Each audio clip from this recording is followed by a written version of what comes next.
Mideng tabiri khuding mapu taramna oksari ngasi aina mayam gi mafam da puduna laksari ba video asidi The Neighbors hariba film asigi explanation ni hariba film asi 2012 da release tawkiba South Korea gi mystery thriller movie amani Kim Kobi sahi tara mari muk surubi nupi macha ama school suti tharaba matungda school gi mapanda thoraktuna sorok amagi mapanda mama na mabu lawba lakpa ngaiduna lerami Tanjaduda mama na mangonda phone taruktuna ngasi di mabu lawba lakpa ngamlaroi aruba thabak ama leire hairaklami madugi matungda Kim adu amamba numidangi matam aduda mi pak chattaba lambi adugi mapanda mathanta makhong na mayum tana chatpa horoklami Tanjaduda car ama thoroklaga Kim gi manakta khamlaklami aduga Kimbu tongkhatnaba hairaklami Kimsu karisu na sungba tawdana harau harauna gari aduda kakhatlami maramdi car thawakliba sun hairiba nupa asi Kimga building amatada ka naknana leiba Kimna masak khangba mi ama oibagini mathangi senda ulakliba asina thenglaba pung tara taraklaba matam aduda Kim adu mathi marol nong na pumchot chotna khongumsu tongdana imot motna changlaklami madu ubada Kimgi mama Yunjin adu macha halakpagi haraubagi mahutta kibana macha nupi da yengba phawba ngamlamde kibana makhut thak thak niktuna wa amata ngangdana lerami Kimdi maithong da nungaitaba mami uttuna magi ka tamna changkhirami tasengbadi Kim ase sunna school dagi car da tonghanduna purakpa thawdok aduda hatokhrabani hawjik changlakliba asina Kimgi thawaini adunani Kimgi mama Yunjin na Kim lakpa ubada kiriba Ulliba matang asi Kimbu hatkiba numit tarani gi matungi thawdokni Kimna hek sikhiba numitudagi Kimgi thawai asi nutigi pung tara hek tarakpaga mayumda hek ta sanglai aduna Kimgi thawai lakadaba matam asi Yunjinnadi adum khanglabani Kimanduna table makhada lotuna leiramba Yunjinna mapuroiba hek lakpaga Kimgi thawai adu nutigi pung tara tarakpa khudingi yumda halai aduna yamna kire haina tamlami Kimgi mapanadi nupi aduna hairibasing adu wathi waremni haina khalame aduga Yunjinda haire nasa nupi dabu kiba honabro Kimbu nangla kaidonungda su nasa nupi oina khankidaba natro asumna thina nganglamlaga sangkhirami tasengbadi Yunjin ase Kimgi mama atombini adubu Yunjinna Kimbu nungsikhidabadi natte Kimna hinglingayda Yunjinna Kimbu nomata thina tawkhibasu leite Mana school dagi lawba chacharam labadi Kimdu sijaram loidabani khanduna wakhal nuaitana lelibani hawjik Kim adu karamna sikhibano haiba amuk khangminase Kimna sunda mayum tanna pubirakpagi thagatpa phongdok lamlaba matungda magi ka tamna laknaba honarakpa matangduda sunna Kimbu khamduna box ama pahellaga magi thongdu lok hangba saduna lerami Adaidi tanja yenglaga sunna Kimbu matung lomdagi machin menduna pharaga magi ka aduda chingshin kirami Kimdu magi mayum changgadaba thong adu mitar tara khakta ngairabani adubu mayum yobagi upai adum laikhidre Doji kauba pizza delivery boy ama sungi yumda pizza thenba laklami sunna pizza adu Kimga chaminanaba order tawbani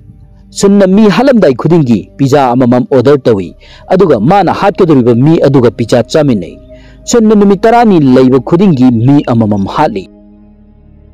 delivery boy Dojina pizza thinba lakpaduda sunda hairei karigumba nangna pizza amaga order tawba taragadi atopa pizza amaga free da hapkani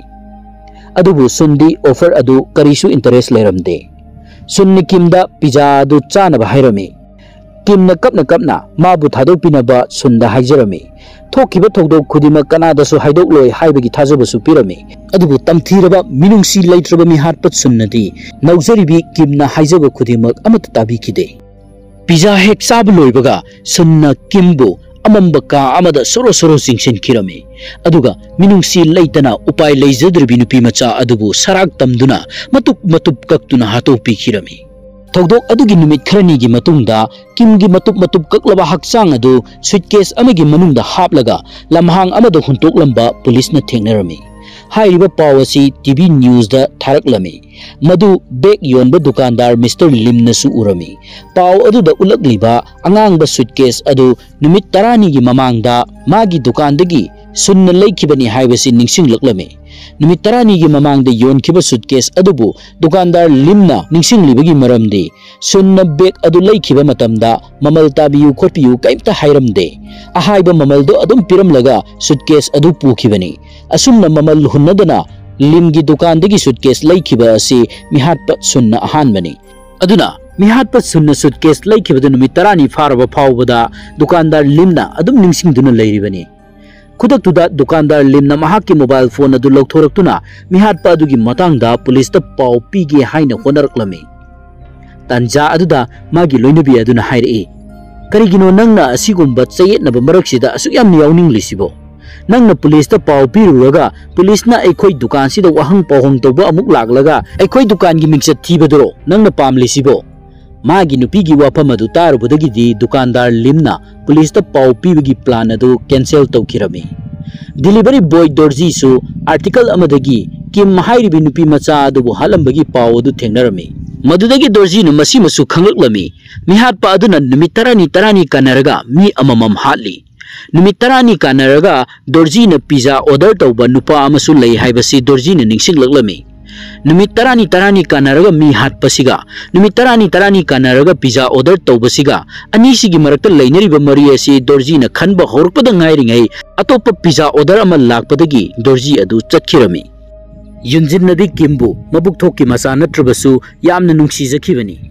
yunjinna kimgi thawai adu karigumba matamda parking da urakpasu yawi aduga dinner saringai da urakpasu yawi masanupi kimna leikidaba adu mahak masamaki maralni haina yunjinna khanjarami maramdi numitu da kimbu school dagi lawba chacharam labadi kim adu sijaram loidabani haina yunjinna khanjarami somdana donli kauba nupa amana magi mamabu saitup ama paiduna phajana phuthaduna leiramba ulei donlina mi singda upai leitraba matamda loan pibagi thabak tawi aduga karigumba kanagumba matam sana loan singlakpa ngamdrabadi chaitupna phajana layeng chathai numichida donli gi mamagi taran tarambajani aduga donlina magi mama mapu hekta asumna phuribagi maramdi mamang takta magi mama sina makhoi gi mateng amata pangkhide donli gi mama do yamna kanna naduna siba matam adu phawbada magi mama asina hanna bawba yengbirakidabani ahal adugi saru ngaru khara malis tawbiram laba matungda donlina thorakpa matamda magi gari khampham aduda mihatpa sungi gari oina khamlamba thengnarami sunna mi hatkibagi I adu ising haijinduna sengtoklingai donlina laktuna sunda hairi karigino nangna aigi parking area da nangi car khamjilamise yam thuna lokthorao natradi hospital do oina park tawhalakani asumna haibadagi mihatpa sunna magi gari adu loktoklami donlina changsilaktuna mihatpa sunda hairi karigumma nangna matu manau aigi parking space ta nangi gari se khamjilam tarde afaba oiroi madu tabada mihatpa sungi pukningdadi donli gi mathakta laman khumningbagi maina chaklami sin asida ulakliba asina makoigi society adugi guard oina thabak tawba huangna phattaba langthokliba sing adu akangba amadi achotpa tongan na khandoknaba honnaduna lerambagi sakpamni maduda flat number 102 da leiba sunna achotpa amotpaga akangba amotpaga punna langthoklamba thengnarami khudaktuda guard wana akangba amotpa hapliba khaw adu puraga mihatpa sungi manakta laklami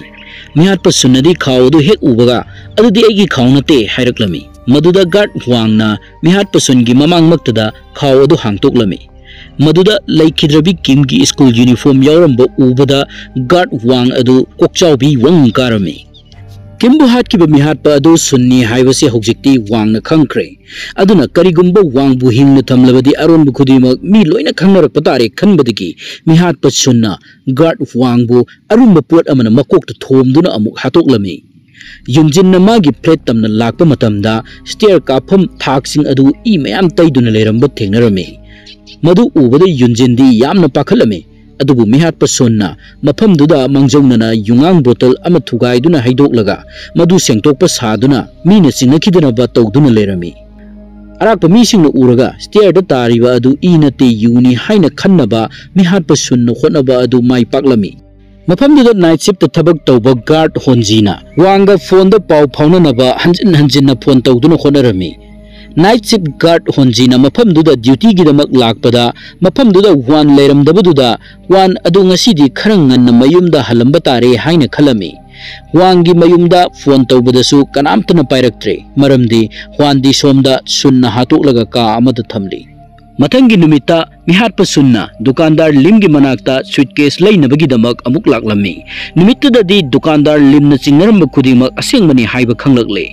tha ani muksida सुन्ना लिमगी दुकानदगी suitcase पुन्ना तरुक लैख्रबनी देशिप की guard ओरंबा हुआन मफम खंगदना मांखिबा अदुदा सोसाइटी अदुगी सेक्रेटरी ओइबी नुपी अदुनसु हुआन बु थीनब होनरमी अदुबु फंगब कौब लेरमदे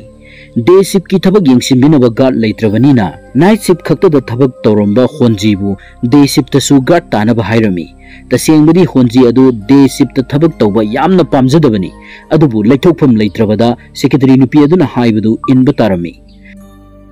सोसाइटी अदुदा इसिंगी बिल यामना चाउना लाक्लमी अदुना इसिंगी बिल चाउना लाक्पा इमुंगसिंगी लिस्ट अमा पीरदुना सेक्रेटरी नुपी अदुना हाइए मिस्टर डोजी नंग सिगी प्लेट नंबर सिंग सिदा संगदुना इसिंग पाइप युबा यावब्रा हाइना चेक अमता तौरुसो करिगुंबा युरुंबा थेंगनरदी सेमजिलमु मदुगी पैसा पुंबा अइना नंगोंदा पीगनी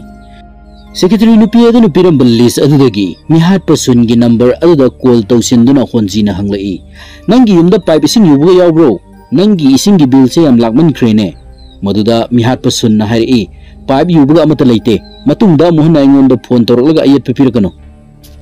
असी हाइरदुना मिहाट पसुनना फोन अदु टेबल मथक्ता थंबगा सुनगी थोंगदा सेक्रेटरी नुपी अदुना थोंग थिलकलमी सुनना थोंग हांगदोकनबा चटख्रिङै होंजीना अमुकसु फोन खिंजिलकपदुदा सुनगी फोन अदु सूटकेस अमगी मनुंगदा तासेनखिरमी मरमदी फोन अदु वाइब्रेशन मोडता लैरंबना फोन खिंगलकपगा ngangduna फोन अदु लेंगकपदुदा नांथरकपनी मदुदा सूटकेस मखुम अदुसु फोनदुना येरंबा अदुदा मतोमदा खुमजिनखिरमी सुन्ना थोंग अदु हेक हांगबगा खामबगा नंगौदना सेक्रेटरी नुपी अदु का मनुंगदा चंगसिलकलमी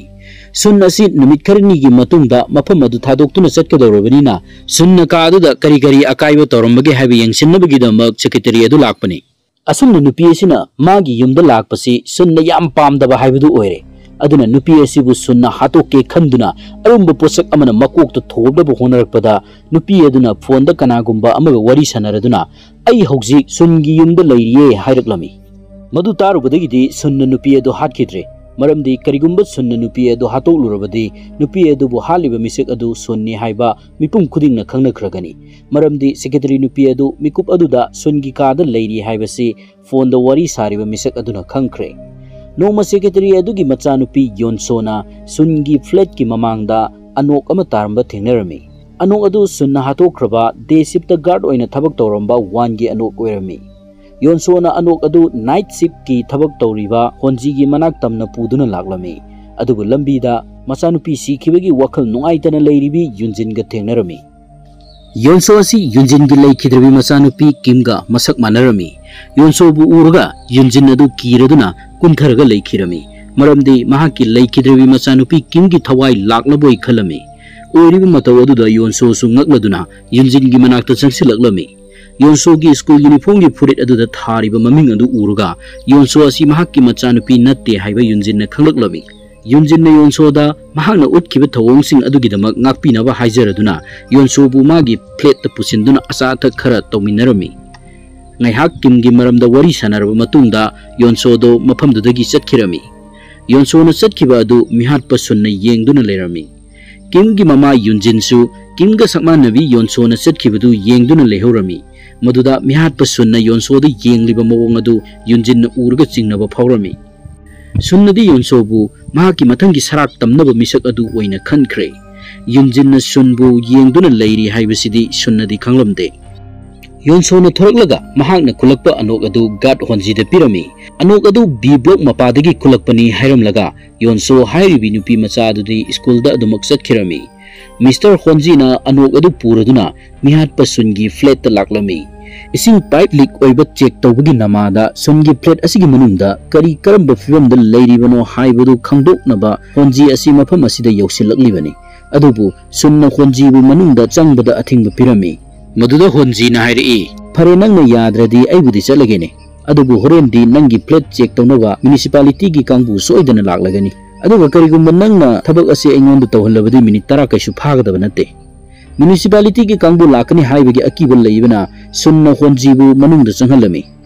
होंजीना इसिंग पाइप असुम चेक तौरकपदा फगलांगदा ई मरिक तैरिबा मयाम अदु उबु फंगलमी अदुदसु नतना मखादा नुपी मचागी असांगबा सम खरा ई मरकता तादुना लैबसु थेंगनरमी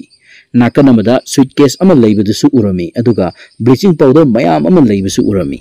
मयामदु उरुबदगिदी किमबु हातखिबा मिसक अदु सुन्नी हाइबसे मयक सेंगना खंगलक्लै अदुबु होंजीसु अचंब मी दिनते मिहात्प मी अमना मी खंगहंदना मतौ करमना मी हाली अदुगा मिहात्पना करी प्लान तवी करी वखन खल्ली लोइना खंगब मियोइनी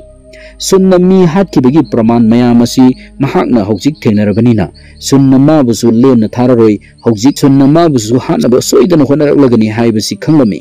अदुना मफम असिदगी मतौ करमना Hingna नानथोकप यागदगे हाइबसि मतंगद खनब होरगलमी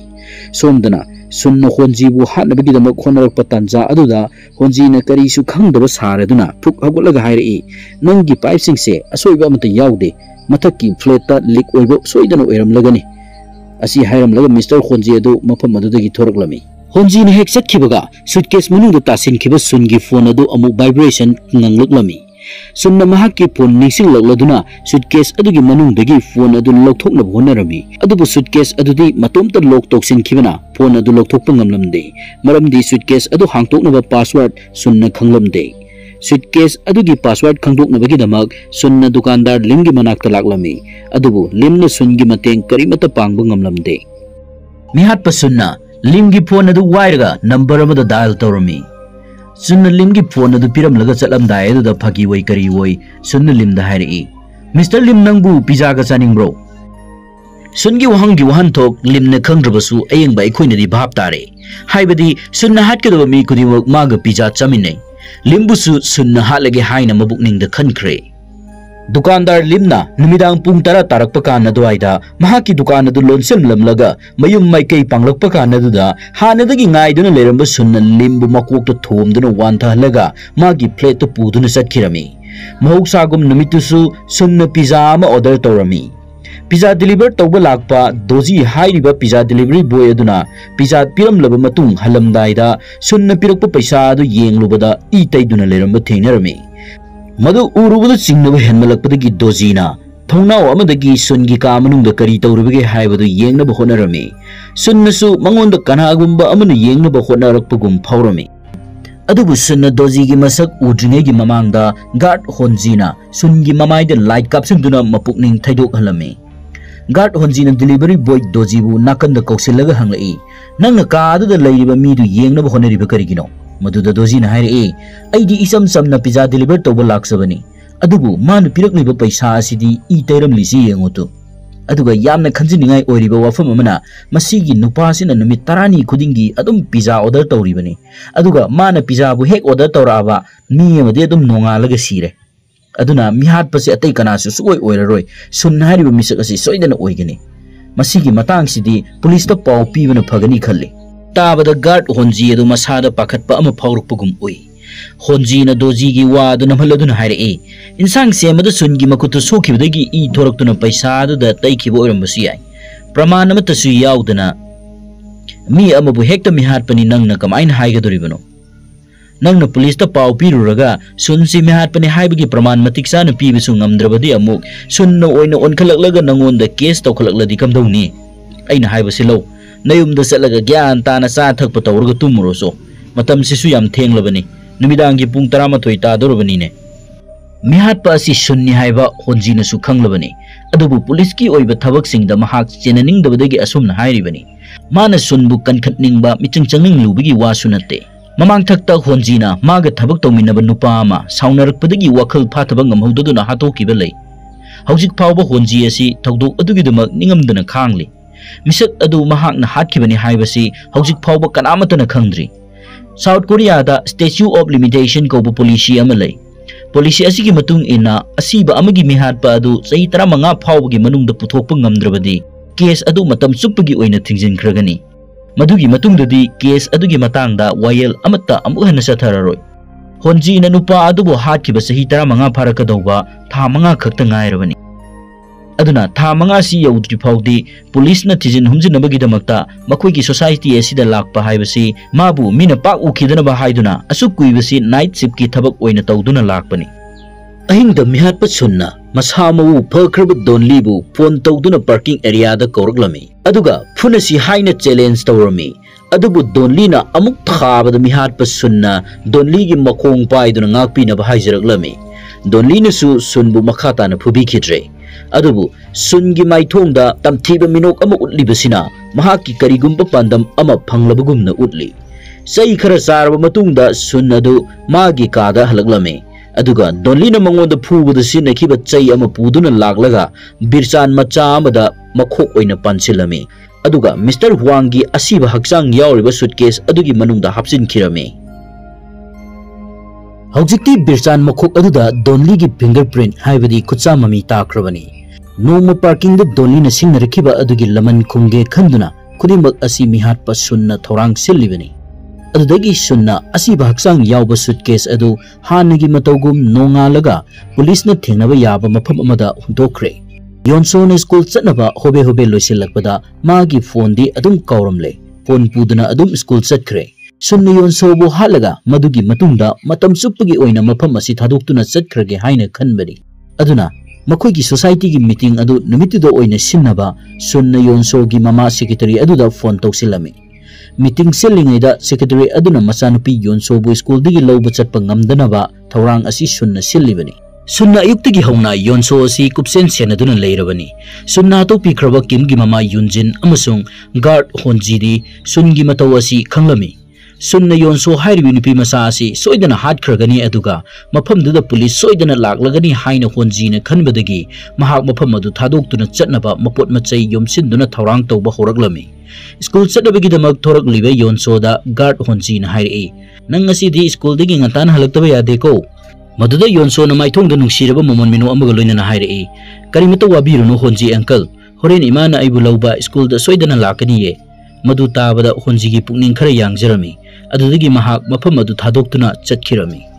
somdana police na wan gi asiba hakchang adu thengnakhirami suitcase adugi manungda dukandar limgi mobile phone amasung donli gi khutsa mami tarba birchan macha adusu police na thengnarami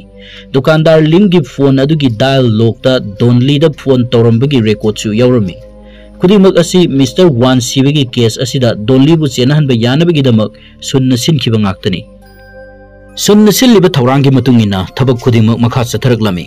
police na donli bu kaukhatuna wahang pawhang tawrami